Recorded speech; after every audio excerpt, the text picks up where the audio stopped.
Cool. Here we go. Welcome everyone to this week's episode of Let's Talk Horses, Life and Living, the podcast, all about horses, but also all about everything else. And I'm so excited about my guest this week. I was just laughing before we pressed record with her because I'm basically recording this podcast for myself. So if you guys get something out of it, I'm happy that you did. And if not, all of the information will apply for me. So thank you so much. Welcome, Amy, who is the founder, the owner of a beautiful livery in the UK, right? Called Abbott's View Livery. Yeah. Yes. Whereabouts are you guys located exactly? It's kind of mid to south of the UK, really, sort of southeast area. We're like an hour up drive from London. Cool. Yeah. Awesome. And before we kind of dive into things, the first thing I love to ask my guests when they've been on here for the first time is, how did horses come into your life? Like, where did this whole journey that you're on now begin? So I've always been obsessed with animals as a child. I didn't have dolls. I had plastic animals, that I used to play with. And I actually didn't have anything to do with horses until I had a sleepover at my friend's one night when I was 10 or 11, and she had a riding lesson the next morning, so I had to go. And I thought, I'll see what this looks like. And I was absolutely fascinated. I was like, for somebody who struggles to focus, I was just fixated on these animals the whole time.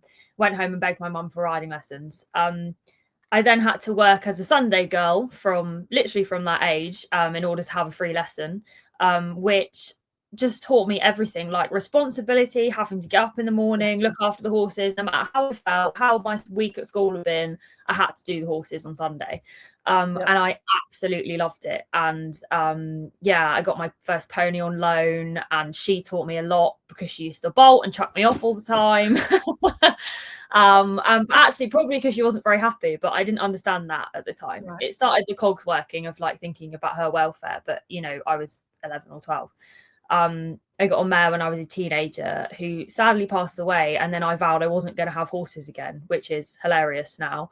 My parents bought a farm when I was 18, after a battle with cancer that my mum had.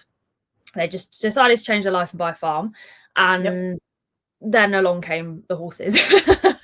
Wow. I got my rescue horse that I have now, Buck.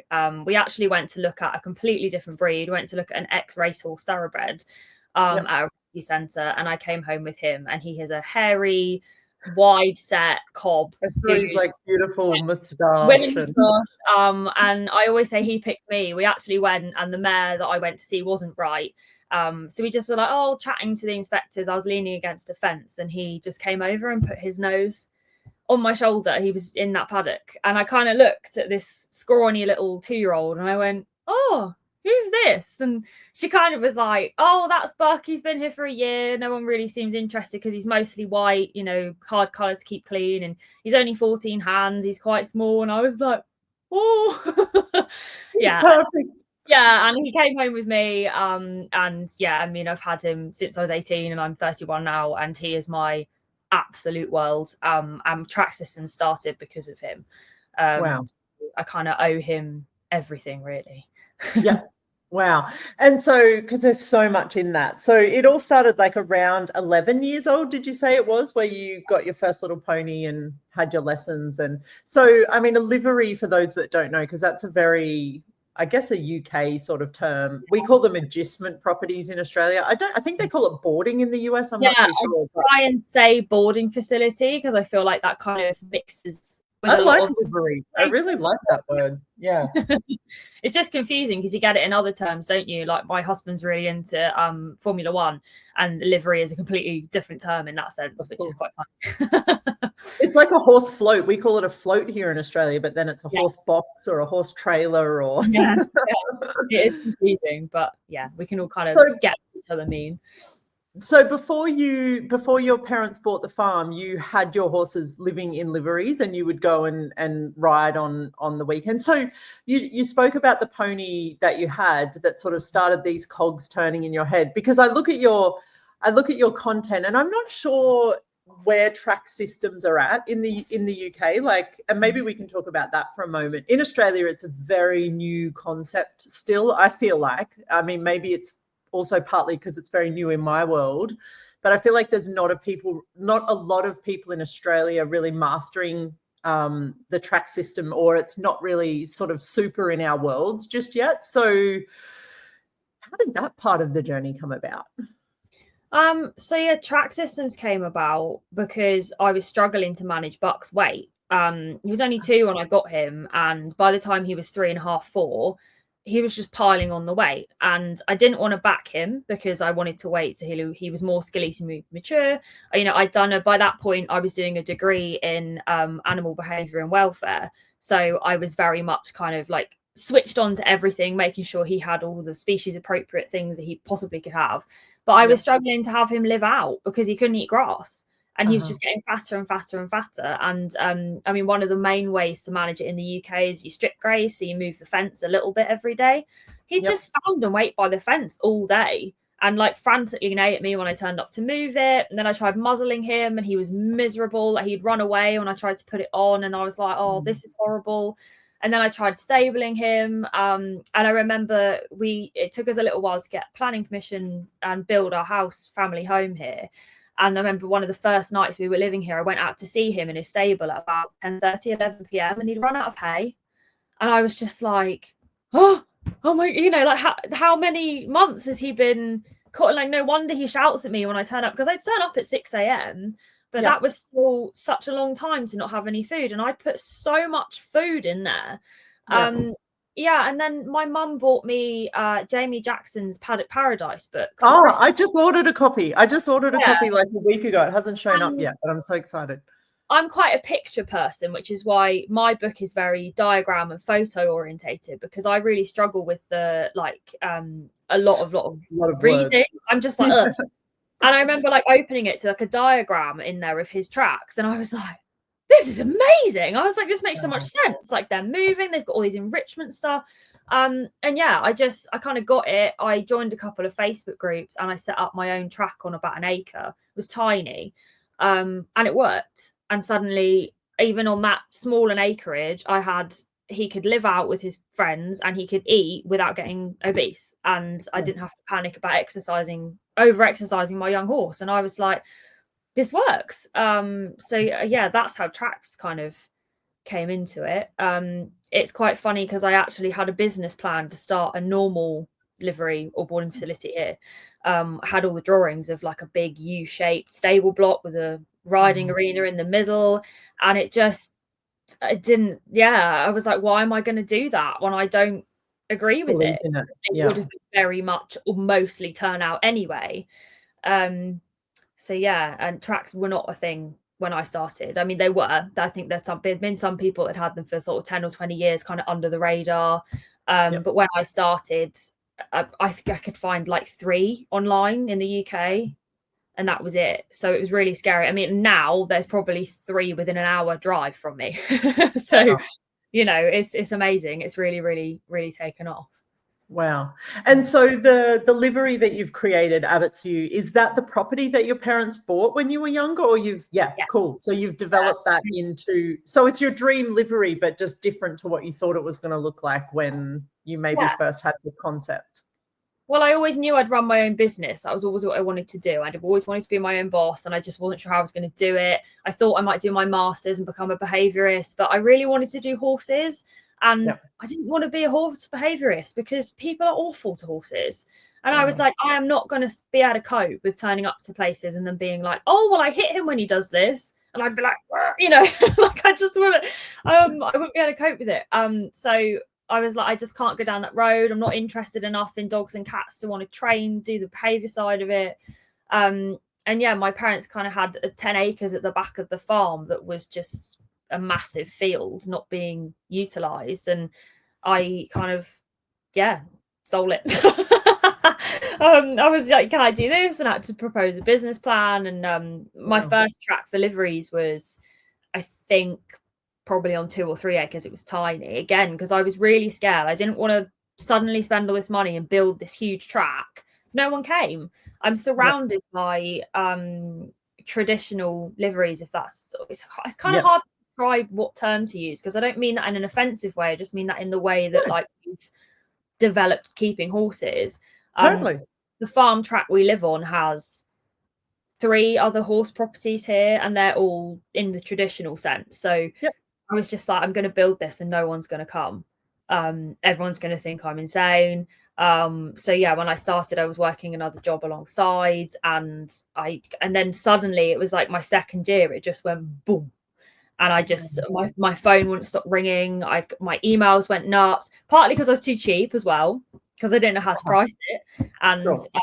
yeah, how do you base it? You can't base it off of normal livery because it's not the same. Yeah. And yeah, I think it was 2018. I opened in 2016. 2018, I started building my big track, which is what I've got now. And it's in that 10-acre property still? Like that's where you have, wow. Yeah. And how many horses do you have in that? So I have 18 and it's split into 2 herds. I could definitely have more in terms of space, but in terms of staff and management, I can't have any more. Yeah. But it's interesting because a traditional livery or agistment property, to have 10 acres and 18 horses on it, like it's so you can utilize the space a lot more as well, right? Like it becomes such a, like this you can have a lot more horses in that amount of space. Yeah, I mean, generally in the UK anyway, you don't get the 1 acre per horse rule because there's just not enough land here. Okay. And traditional livery yards, I understand why, in order to make enough money, they have to have too many horses to the space of land, which means the land's overgrazed, and horses don't get much turnout. So in a way, it's a good sort of selling point for tracks to people that might not be doing them for the welfare reasons, in like, oh, you can get more horses on your land, because you're not using the fields. I mean, you can if you've got horses that can have grass, but the majority of the time they're on the track that runs the perimeter. So as long as that's wide enough and designed enough to fit that many horses on, why not? Yeah.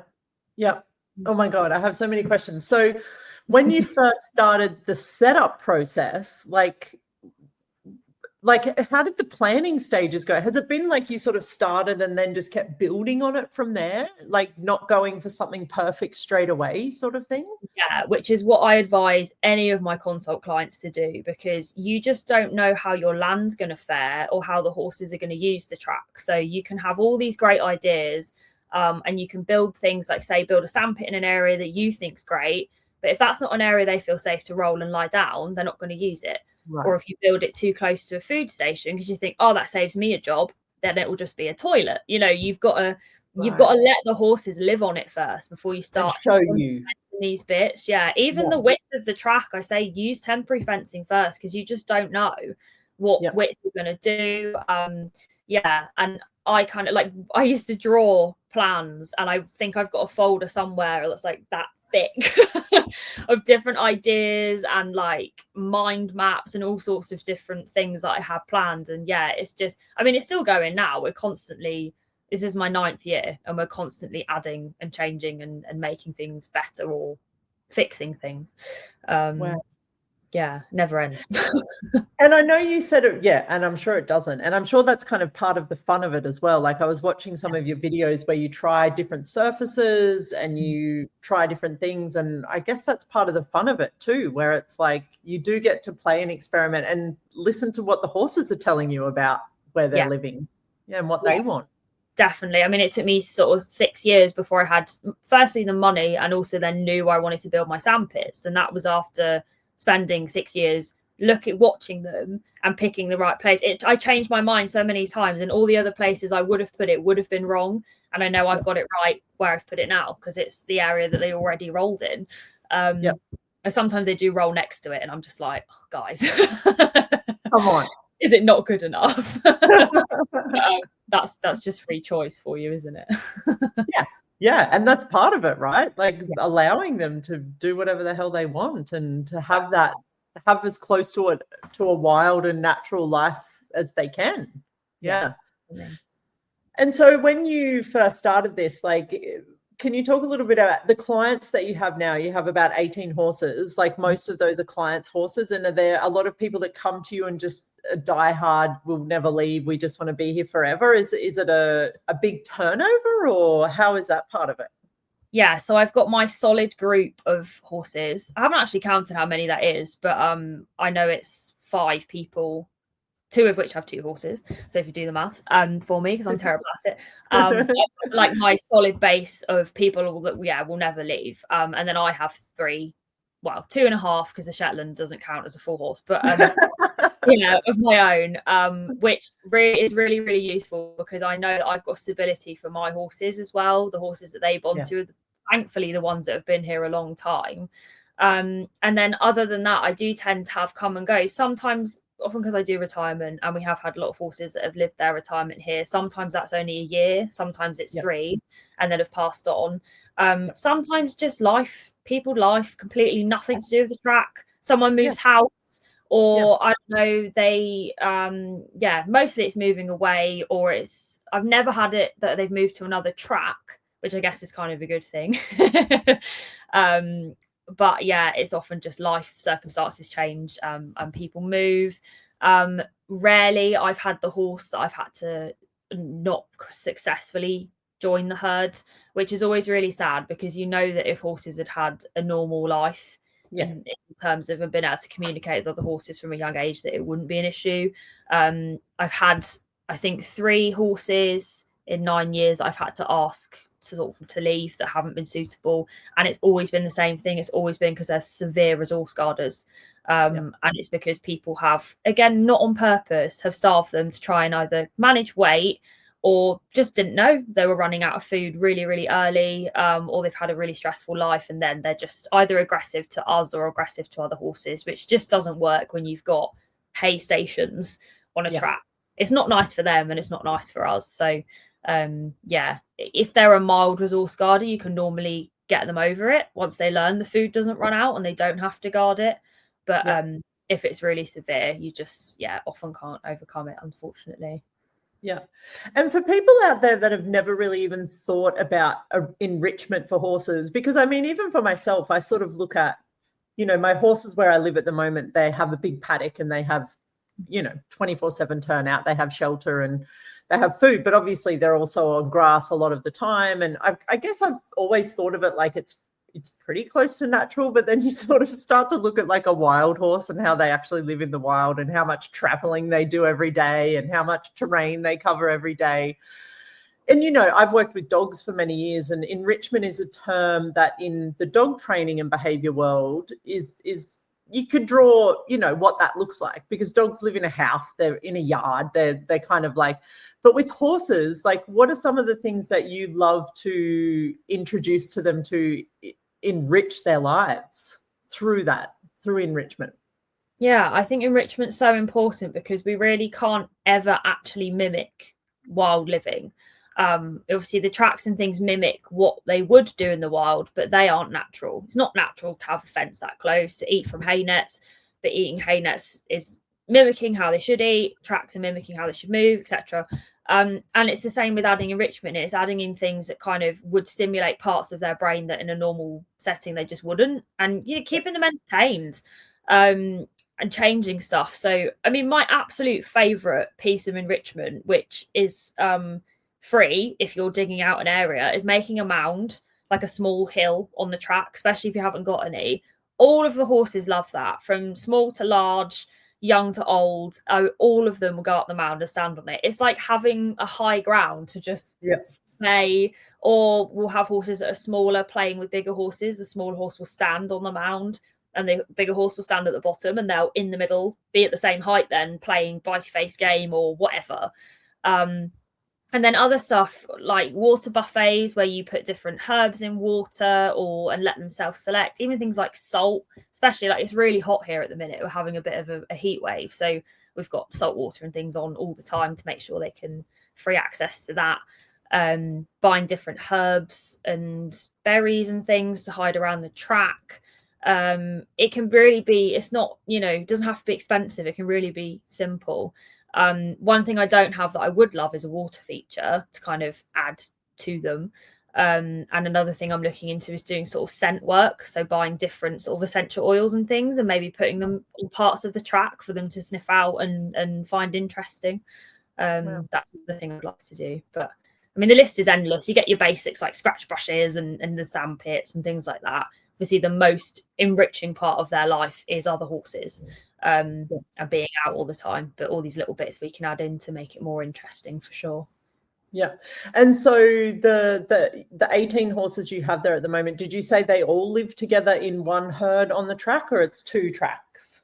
So I've got 2, because when I first started, it was actually my first liveries. One of them was a mare who was an ex-brood mare, and she was really, really funny about geldings. So I ended up having 2 tracks pretty much straight away because I had geldings.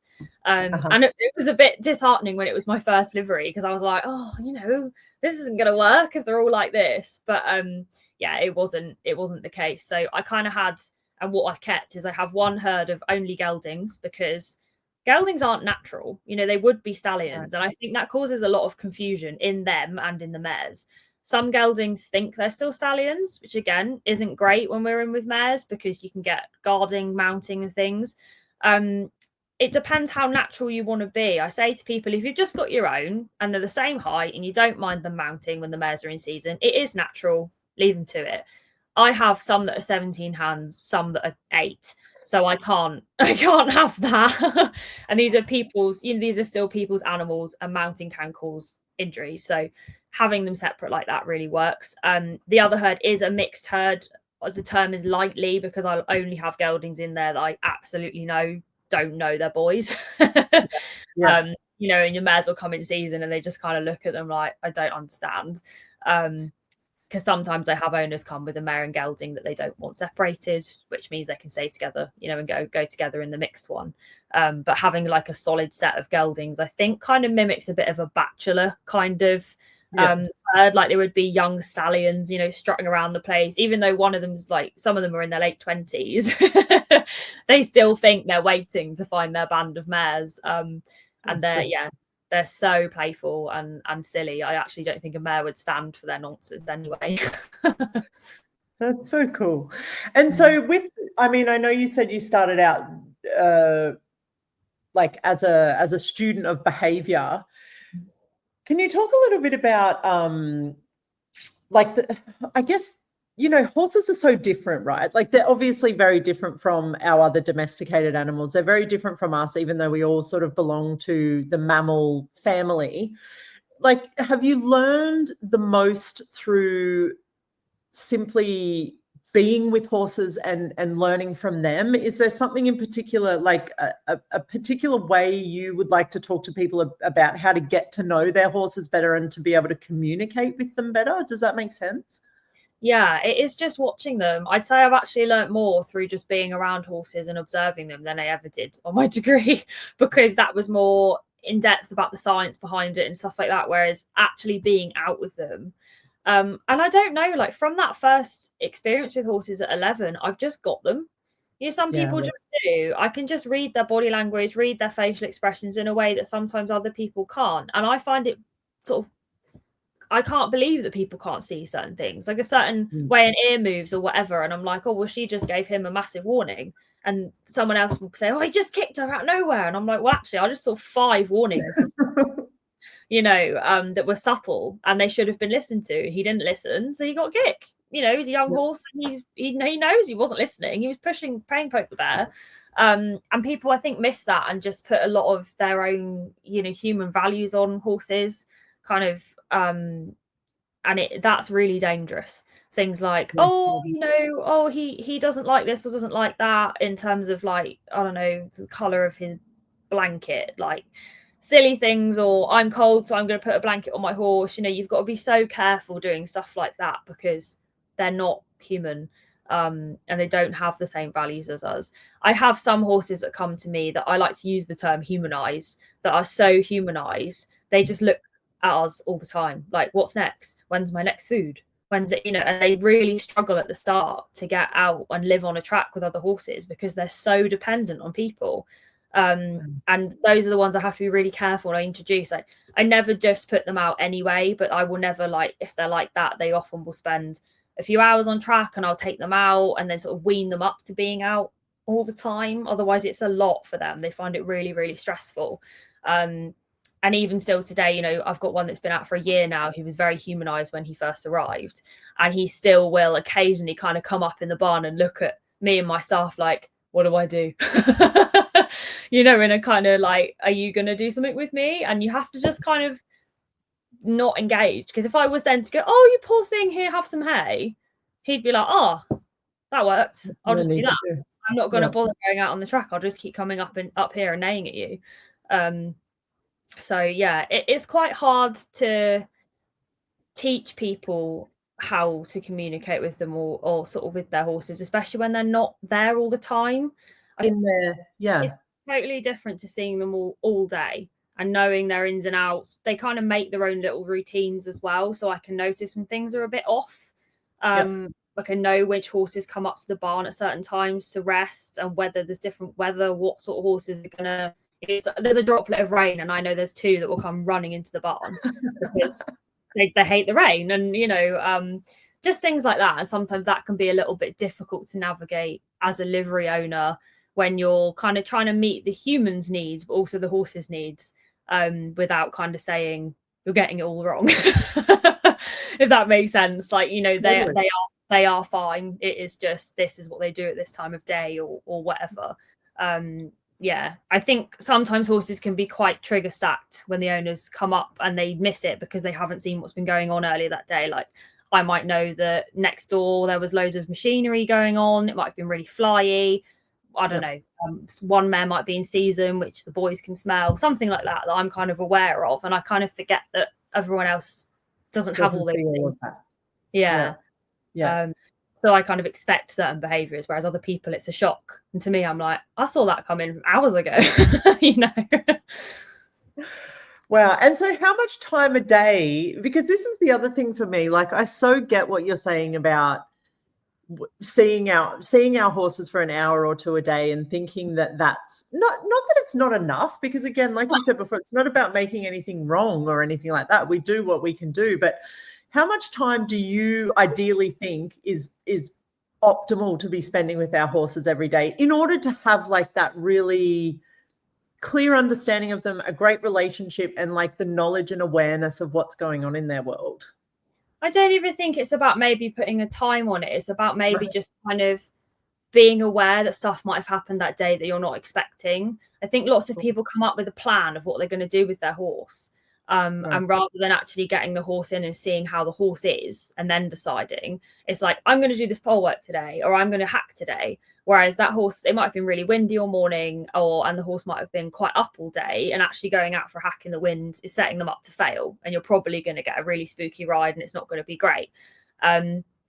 Actually, a lot of like my current clients are really good at that. Will come up and bring a horse in and go, sort of one look at them and go, oh, I'm not going to do that today, I'm going to change my mind. But kind of in the past, I've had people that have got such a set idea that they're coming up to do, and rather than kind of reading the horse in front of them, they're just so I mean, I've done it, you know, I still do it to this day, especially with my young horse, where I've got stuff I really want to train him on, but I have to literally every day get him in and look at him and be like, is this plan going to work today? What vibe am I getting off you? Or sometimes I'll start and he's just, and I'm like, right, no, we're just going for a walk. Do something easy. You've just got to take them, you know, it's like us with different moods every day. And I have some owners that only come up once a month, and the horses know them. You know, they know their owners, especially if they've got a good relationship, you know, they have positive experiences with them. And they will neigh and come over, which is lovely, because they don't do that to me, because I see them all the time and they're like, oh, it's just Amy, you know. Whereas their owner comes up, and it's, in a way, that's kind of enrichment, because it's like, I'm going to go out and do stuff now. This is really fun, which is really, really nice. Sometimes when horses are new on the herd for a couple of weeks, they don't want anything to do with their human, and lots of people get really upset. And I'm just like, it is normal. It's because they're figuring stuff out in the herd, and right now they haven't got space for that. So, you know, you've just got to give them time, and they'll come back to you. Especially, you know, they know their people 100%. People are so worried about that. They're like, what if they don't love me anymore? And I'm like, they will. You've just got to give it time. It's like such that human emotion that we put on them, where we're like, you need to love me, and they're like, I don't know what you mean. I don't know what that means.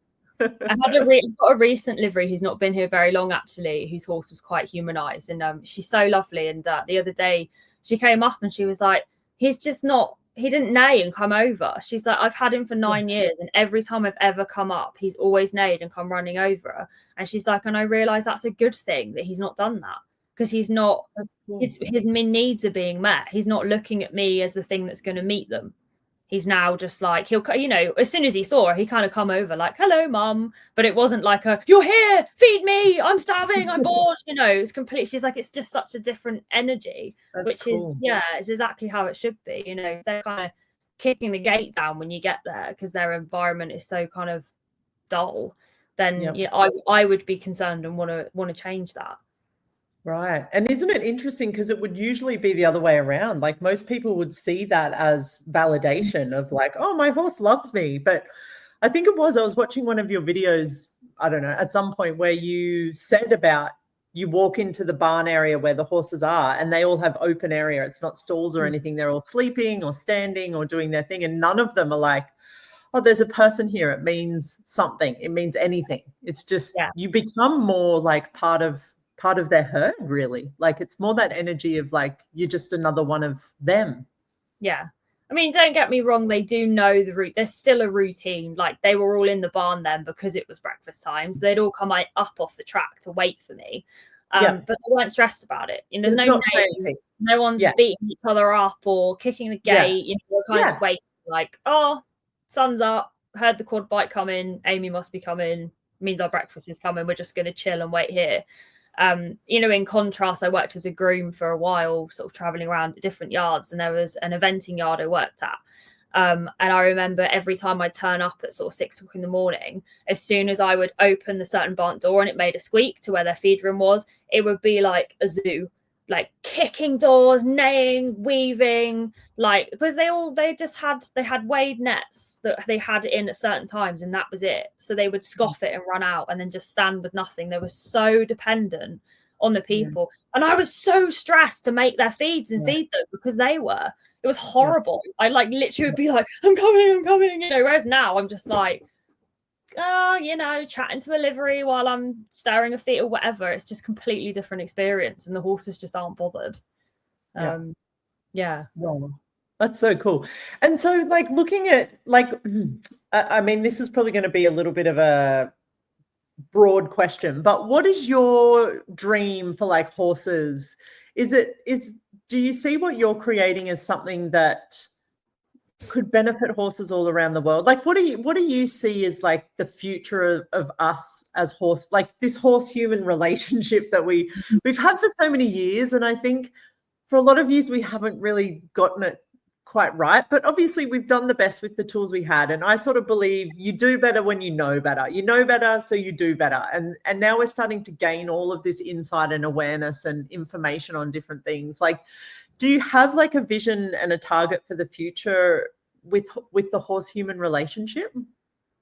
I think my main thing is just for people to put their horse's needs above their own, you know, in a way that's like, my main goal for like my whole mission is to try and change the norm of the traditional sort of sense of individual stables, individual turnout, even if it could shift to herd turnout, you know, start being the normal. That would be incredible. I feel like tracks are just a section of it, because it's, for some people, they aren't going to be feasible. I don't see people with horses that are worth £50,000 each putting them out on a track with a horse that's worth like 500 quid, you know, like, I don't see that. But I would like to see a more broad horses getting species appropriate living, because it just doesn't happen, especially in the UK. And again, I think because people don't have enough land, so it means they are just like, they're in these tiny postage stamp size paddocks and then a stable, and that's their life.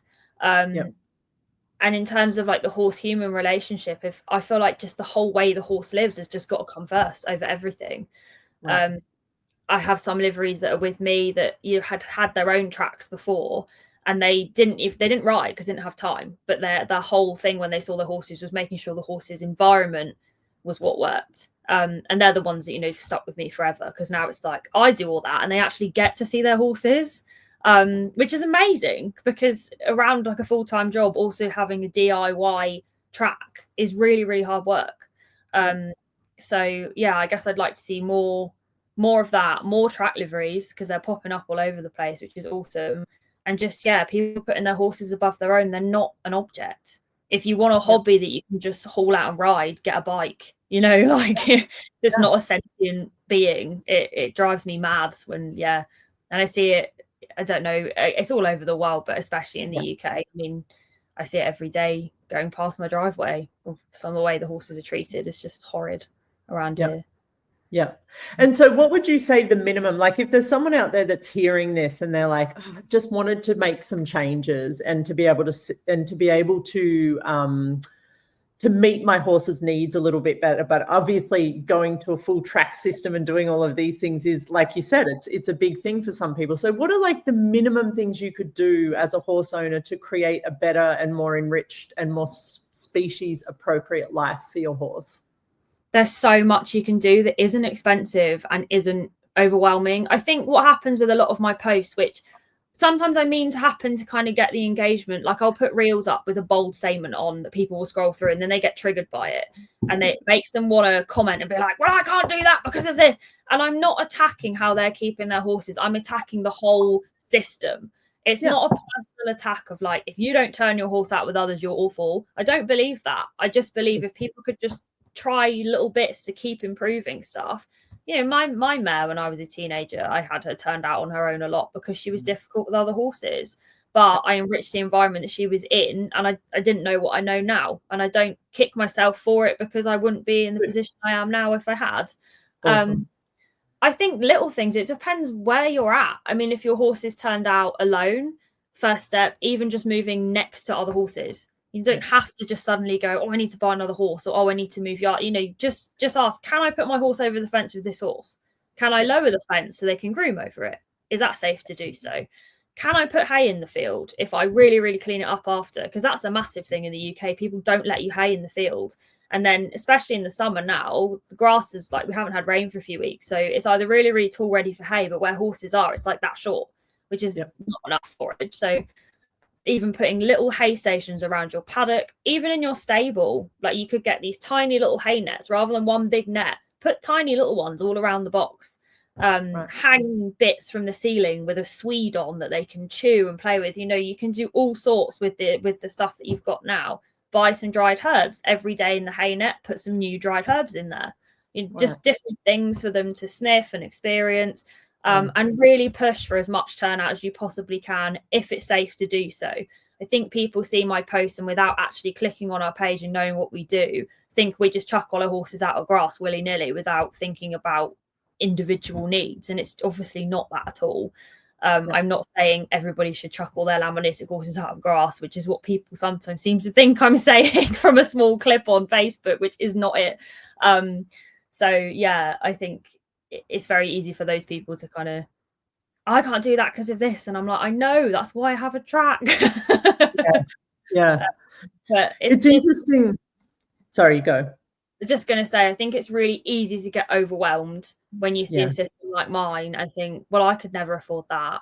I could never set that up. And it doesn't have to be like this. Like going back to me in 2015, when I first set my first mini track up for my cob, it was on an acre. It had no surfacing, no mud mats. It was literally a little dirt track with some hay nets, and it changed his life. And that's all it needs to be.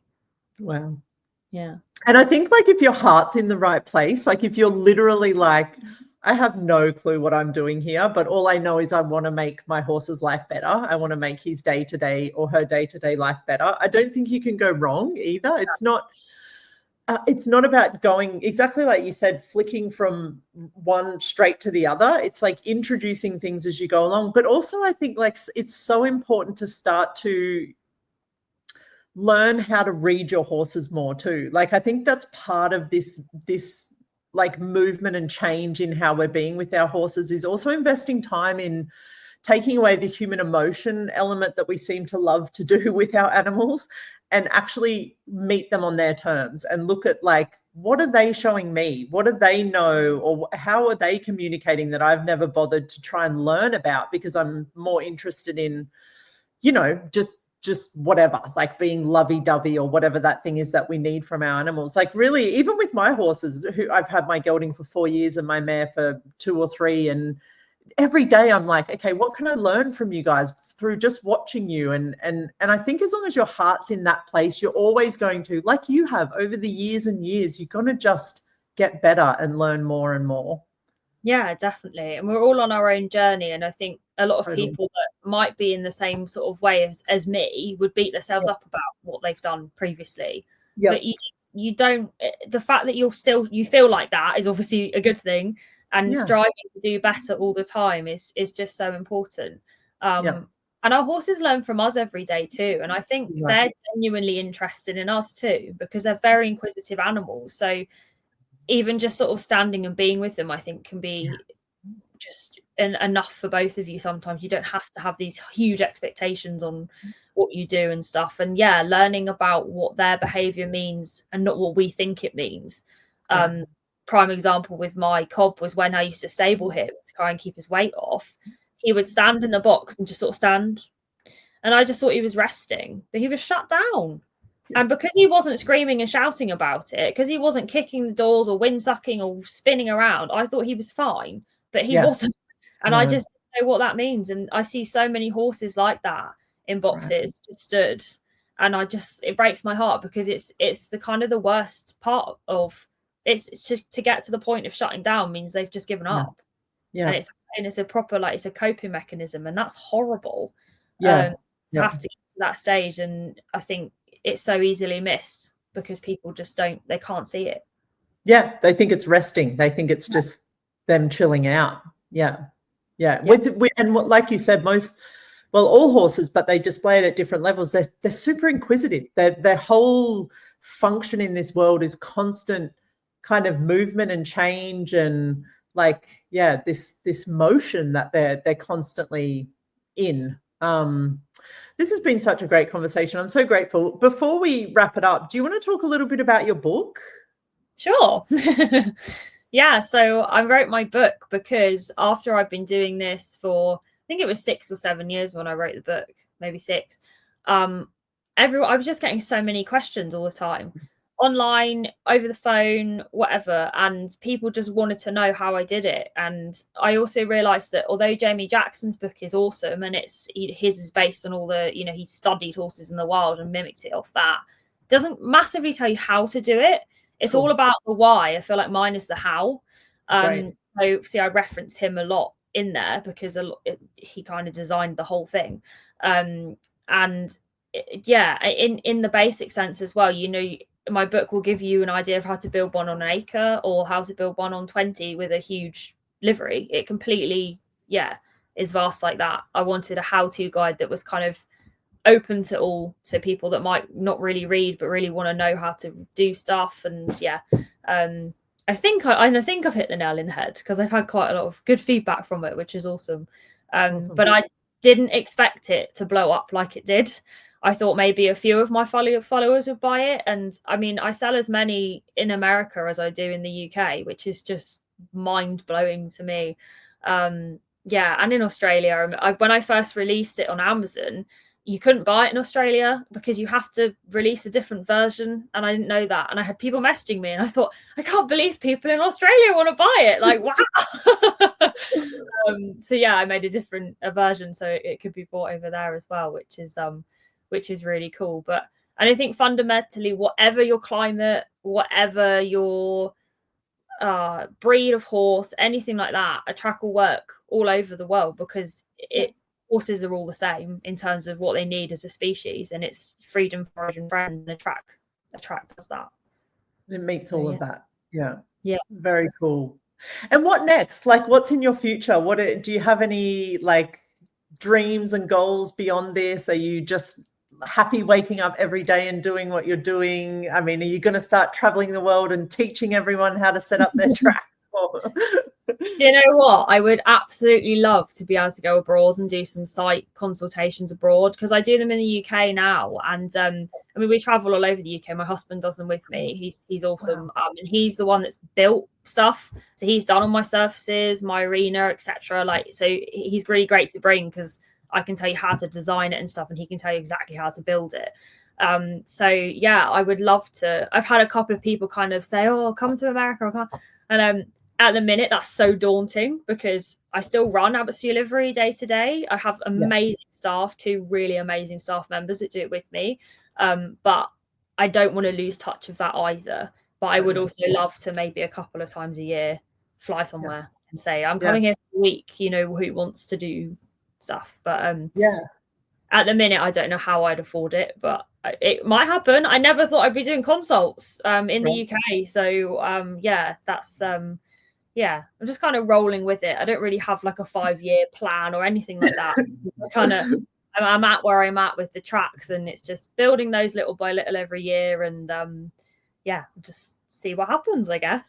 So cool. And so cool to see someone that so lives their, I don't know, walks their talk, or whatever that saying is, where it is really for you, like every part of you is this. And I think you could totally, I mean, if you ever wanted advice on like business models and things like that, I'm more than happy to like share some ideas with you on things, because that's amazing. I mean, not that I do, but I'm a worldwide events coordinator, so I coordinate a lot of.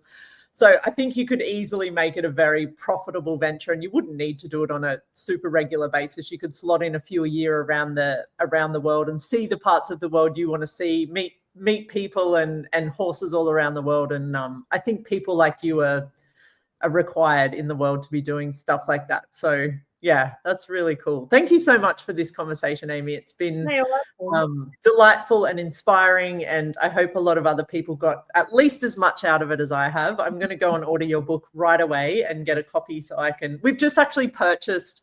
I live in Queensland. I don't know how much you know the geography of Australia, but I'm on, the East Coast, sort of the subtropics of Queensland, Australia at the moment. But we've just bought 100 acres and we're relocating to Tasmania, which is like the most southern little island state down. Yeah, so I'm literally packing my house right now. The removalist comes in just a couple of days, and then, the horses get trucked down and we drive down with the dogs. But I'm just so inspired.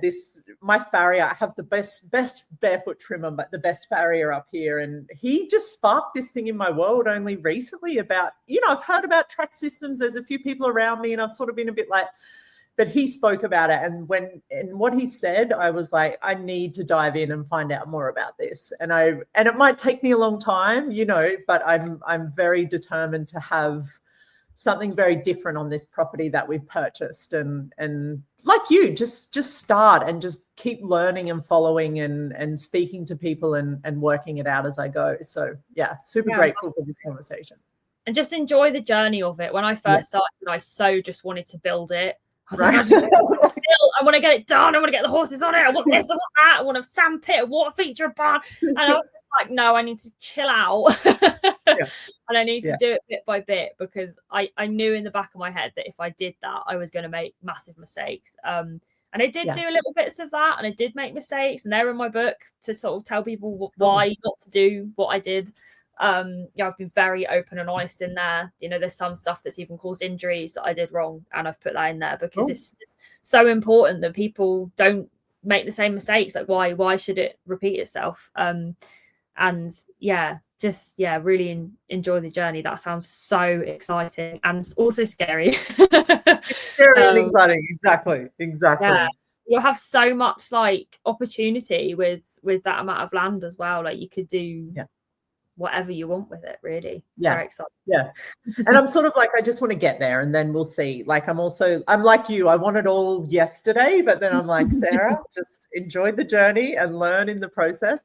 But the thing I love about what you said then with your book and also being willing to talk about the mistakes is it's so rare in the horse industry. Like, we're so interested in being freaking perfect and never doing anything wrong and always being the most knowledgeable person.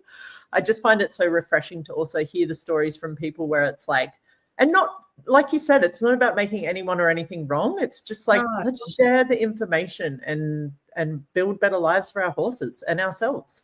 Exactly. I mean, that's the goal. And it's a shame that people get kind of the wrong end of the stick with that, which is so easy to happen on social media as well. You get so angry at me sometimes about posts and things. I get such angry comments that are like, you don't know my horse, and I'm like, whoa, never said I did, but I do know what species appropriate needs all horses have. But yeah, and I'm learning, and I've said that throughout my book as well, that there is stuff in here that I say there's like a summary at the end that's like, this is what I know now. I might rewrite this whole book in like 5 years, but I've already got notes for my second one, quite a long list of notes of stuff I've learned since, because it will be 3 years this September since I released it. So yeah, so awesome. See where it goes. So awesome. And I would love to keep an eye on the things you're choosing, and maybe we can catch up again sometime in the future and do another podcast, or maybe you can come to Australia and I'll get a bunch of people together and we can all learn from you about like the ultimate track design and learning, species appropriate housing and enrichment for our horses. I think it would be amazing. Well, that would be amazing. I mean, Australia's not too out of the way in terms of my sister's potentially moving there, so I'm going to have reason to come. Good. I like it. So yeah, we'll see. We'll see. We'll see. Yeah. Cool. No pressure. Thank you again. Thank you so much for being on the podcast, Amy. And we'll list obviously where to find your book, where to follow you on socials. Your content is amazing. I could just sit there for hours just thank you, diving into all of it. And thank you for being brave to put it out there too, because I'm sure at times it feels like, you get a fair bit of pushback, and sometimes you're probably like, why am I doing this? But I'm grateful for brave people like you that are different and willing to be different and just show the world what they've learned. So thank you so much. No, you're welcome. I think it's just, sometimes I get hater comments or something, and I'm just like, do you know what? Your comments are boosting it and making more people see it. So crack on. I love that point of view too. Awesome. Thank you for tuning in. Thank you for being here, Amy. And we'll see you guys next time. Thank you so much. Thank you.